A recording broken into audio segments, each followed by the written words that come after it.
Bismillahirrahmanirrahim. Assalamualaikum warahmatullahi wabarakatuh. Perkenalkan, nama saya Yuryanto dari SMA Negeri Jatinangor yang mengampu mata pelajaran geografi. Di sini akan membahas tentang video pembelajaran yang berkaitan dengan ketahanan pangan, di mana ketahanan pangan industri dan energi ini yaitu membahas tentang KD 3.4 dan KD 4.4. Nah, yang sekarang akan kita bahas yaitu adalah ketahanan energi, di mana ketahanan energi ini belum semuanya kita manfaatkan secara meluas di masyarakat. Nah, sebelum kita membahas tentang ketahanan energi, mari kita perhatikan tentang gambar-gambar yang ada. Nah, gambar-gambar ini, di mana ada dua gambar yang berkaitan, yaitu yang pertama adalah tentang pemasangan panel surya, yaitu pemanfaatan tenaga matahari sebagai energi. Yang kedua, yaitu dengan adanya peredaran semu tahunan matahari. Nah, silakan anak-anakku sekalian cari hubungan antara pemanfaatan tenaga matahari dengan peredaran semu tahunan matahari. Nah, silakan ringkasannya dicatat dalam buku catatan, nanti dilaporkan ke Bapak ya. Baiklah, kita akan bahas tentang energi ini, di mana energi ini terbagi dua, yaitu ada energi baru dan energi terbarukan. Energi baru yaitu jenis-jenis energi yang pada saat ini belum digunakan secara massal oleh manusia dan masih dalam tahap pengembangan. Artinya, masih dalam tahap penelitian dan mungkin penggunaan hanya di kalangan terbatas saja. Yang kedua, yaitu energi terbarukan, adalah semua bentuk energi yang berpotensi untuk menggantikan energi konvensional serta menghindari kerusakan lingkungan. Contohnya, dulu beberapa tahun yang lalu, di mana energi untuk memasak, ya, keperluan rumah tangga, yaitu menggunakan minyak tanah, diganti dengan LPG atau gas, ya. Sehingga, nah ini karena pemerintah beralasan, yaitu cadangan minyak bumi yang makin menipis, sementara cadangan gas bumi masih banyak. Maka digantilah minyak tanah ke LPG atau gas untuk kebutuhan masyarakat. Nah, potensi sumber daya untuk penyediaan energi baru dan terbarukan ini ada beberapa, yaitu yang pertama adalah panas bumi, energi air, biomasa, energi matahari, energi angin, energi laut. Energi laut juga dapat dibagi-bagi dalam tiga, yaitu gelombang laut, energi pasang surut, dan energi panas laut. Yang ketujuh adalah batu bara tercairkan, batu bara tergaskan, batu bara metana batu bara, gas metana batu bara, 10 nuklir, dan hidrogen. Nah, inilah jenis-jenis energi yang ada di permukaan bumi ini. Di mana potensi panas bumi yang tersebar dari Sumatera sampai kepada Irian banyak sekali. Kalau dilihat yaitu titik-titik merah ini, ya. Dan ini yang ada ini belum dimanfaatkan semua, hanya beberapa saja. Ya. Contohnya yaitu di Jawa Barat ada Kawah Kamojang,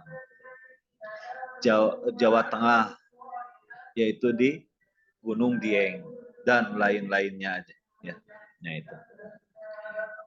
Yang kedua, energi air.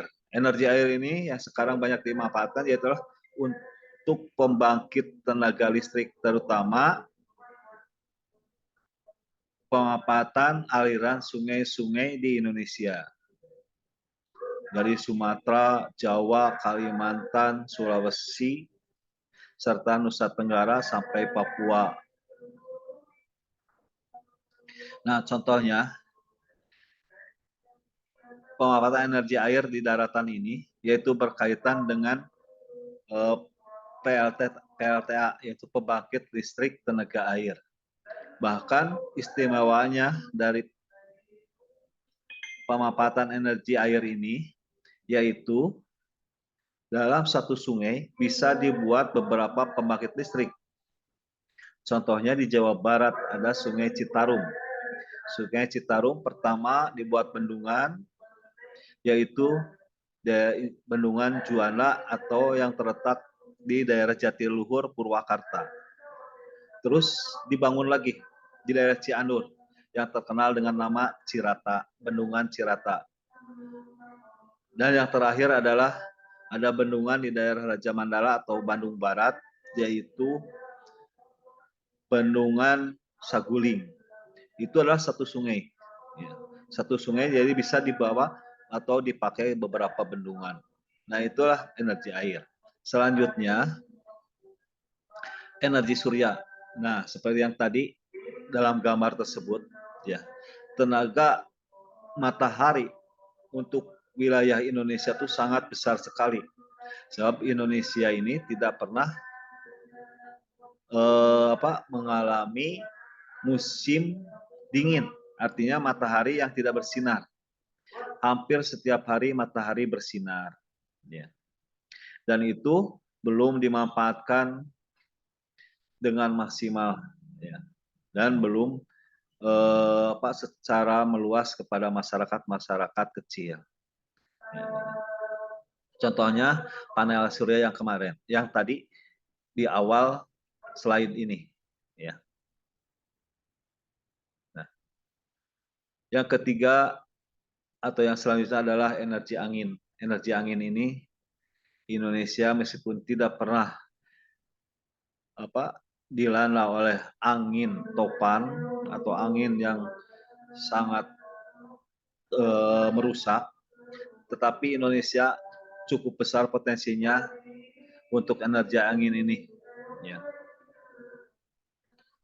Tapi sampai saat ini juga masih belum dimanfaatkan secara meluas di masyarakat pada umumnya.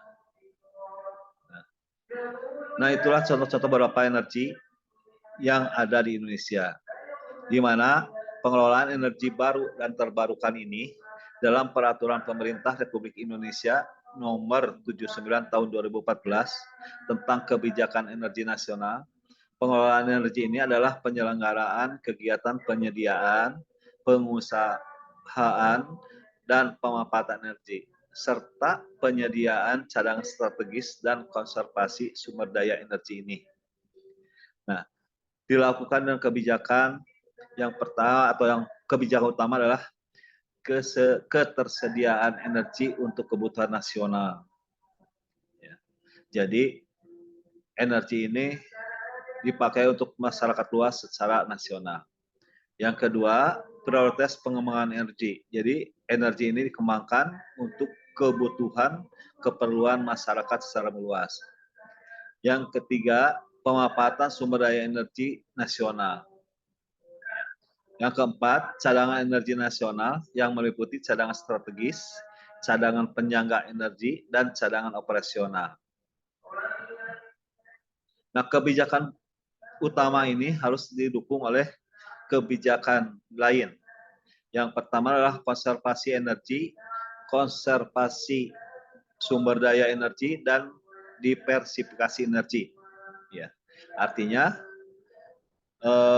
pelestarian energi, pemanfaatan energi ini harus sebaik mungkin. dan diversifikasi, artinya energi ini harus beragam. Yang kedua, lingkungan hidup dan keselamatan, artinya pemanfaatan energi ini harus jangan sampai mengganggu lingkungan hidup atau merusak lingkungan hidup dan keselamatan masyarakat atau penduduk sekitar. Yang ketiga adalah harga, subsidi, dan insentif tinggi. Jadi harga harus dapat dijangkau oleh masyarakat, subsidi ini yang diberikan kepada masyarakat yang kurang mampu, ya,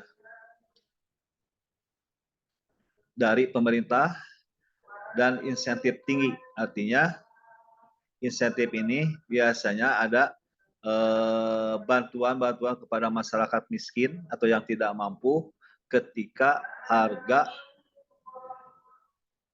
BBM atau harga dari penggunaan energi ini naik. Yang keempat, infrastruktur dan akses untuk masyarakat terhadap energi dan industri energi. Jadi infrastruktur ini atau unsur penunjang bagi distribusi energi tersebut harus tersedia. Kelima, yaitu kelembagaan dan pendanaan. Kelembagaan itu harus diatur atau badan-badan yang mengelola tentang energi tersebut, serta pendanaan yang jelas atau dari pemerintah ataupun dari swasta.